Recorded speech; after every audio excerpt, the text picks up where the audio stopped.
Understanding infidelity. How long will a spouse be angry? There's several factors on this, so I want you to hang with us.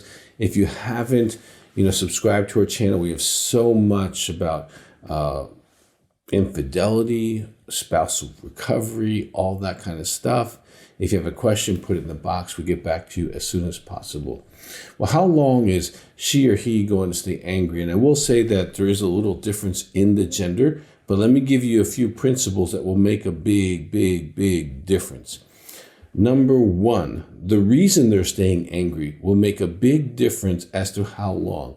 For example, if a woman or a man is staying angry because they believe if they stay angry that you will not do this again, they might stay angry for many years because they have a belief that their anger is controlling you and keeping you from cheating or doing the pornography or whatever the betrayal was. And so because they believe that they are somehow controlling you with the rage and the anger and the outburst, because their idea is if you keep seeing me in pain, you won't hurt me again. Okay? Number two, the meaning they give your infidelity is going to be huge difference on how quickly they can move through anger. Because if they give the meaning that they are somehow responsible for the infidelity, instead of the person who committed the infidelity being 100% responsible. And I'm not saying there's not relationship factors that need to be addressed, but none of those relationship factors guarantee someone to cheat. Even people that have been cheated on, don't necessarily go cheat. So cheating is 100% responsibility of the person who cheats. But if the spouse takes responsibility, I wasn't enough, okay? I'm overweight. I don't do X, Y, Z, provide enough, give enough, clean it. Whatever. If they take responsibility, they can stay angry for a very long time because what they believe is inherently flawed. If they give the responsibility to the person who cheated, they're much likely to get through the anger much quicker. Another factor is past traumas. If they have other traumas, sexual abuse, rapes, other betrayals in their dating or marriages, it might take a little longer because they not only have to deal with the anger they have towards you, they're going to have to clean up the anger they have towards these other people, even going back to family of origin. Because compounded trauma needs to be dealt with when a new trauma like this occurs. And so this is where counseling could be very helpful. And we'll get into that in a second. But it's really important that that's understood to be a variable. Again, that can make it longer than it needs to be. The third one is grief is normal. And there is a normal part of being angry. This is part of grief. Nobody set out wanting to be married or in a relationship and says, hey, I really want to be cheated on. That wasn't their dream.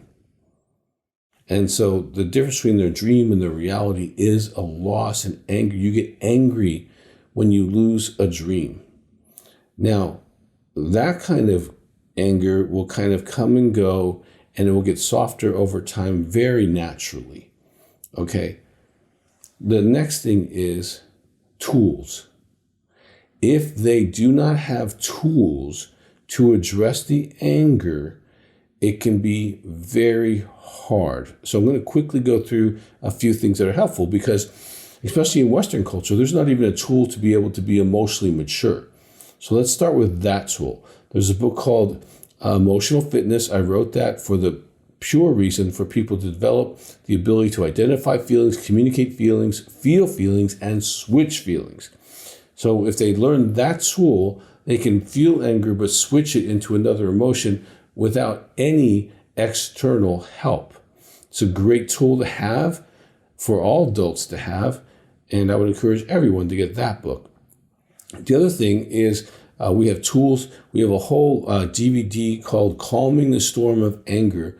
It's mostly geared towards women, and there's several very important things that are in there that can help them have tools to be able to engage the rage and move through it so they can go to the next stages of grief and actually start processing from a less emotional place, than that powerful place of rage. Because if they have not dealt with the anger with tools, you can make a minor infraction that has nothing to do with infidelity, and all of a sudden we're talking about the infidelity that happened 5, 10, or 15, or even 20 years ago, because the anger has not been dealt with or cleansed.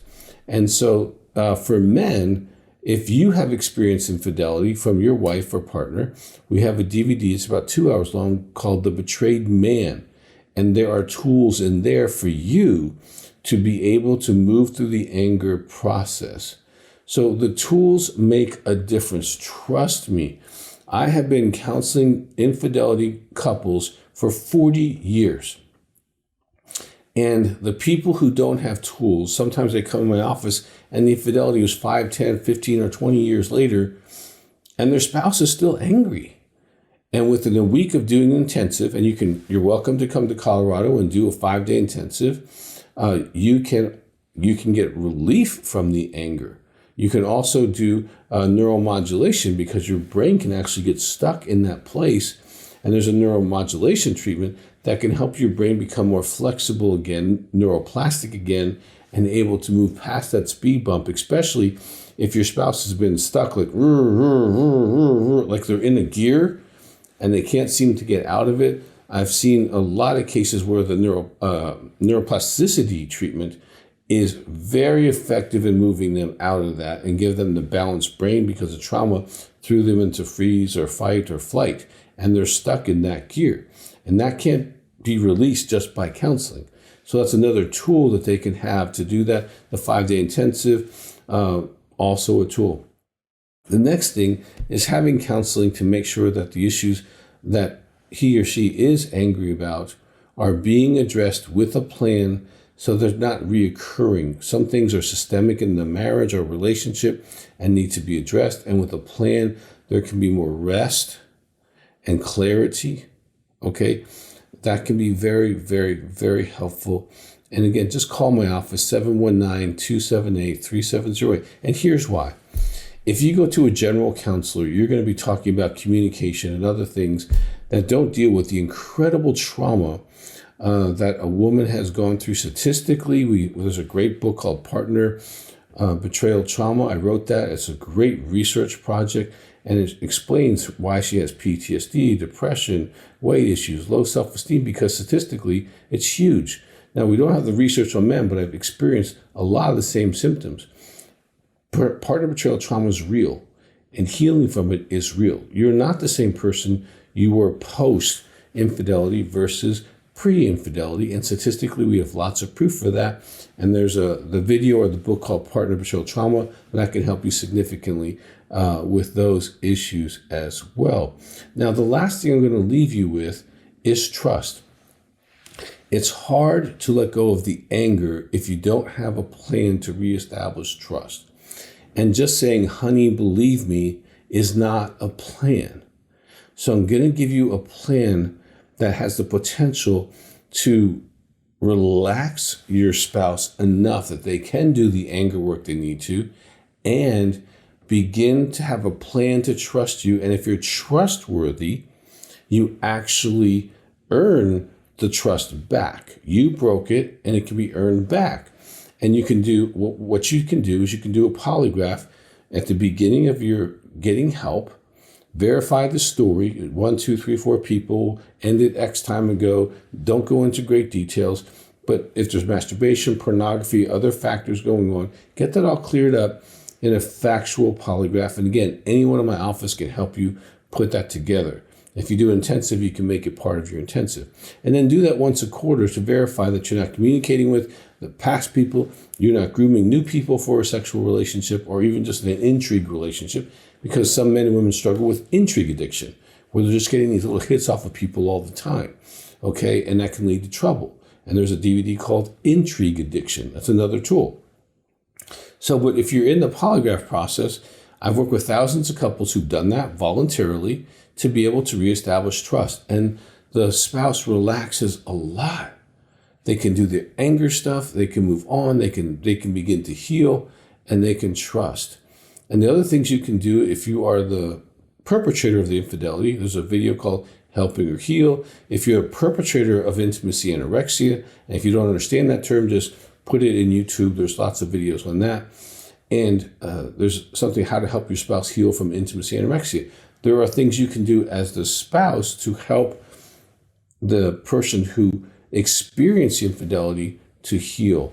Well, there's so much that you can talk about on this topic. Those products, calming the storm of anger, the betrayed man are key, emotional fitness is key, and talking to someone intelligently who's certified in these areas is absolutely essential. So many counselors will advertise themselves as specializing in infidelity or sexual addiction or partner betrayal trauma, and they are not certified. If you call my office, you'll be talking to someone who specifically has spent many hours in the training programs and in supervision, so they know what they're doing and have years of experience. When this happens, you want to be in the best care possible. So I want to hope that you take the next steps. Hopefully this has been helpful. And if you need help, reach out.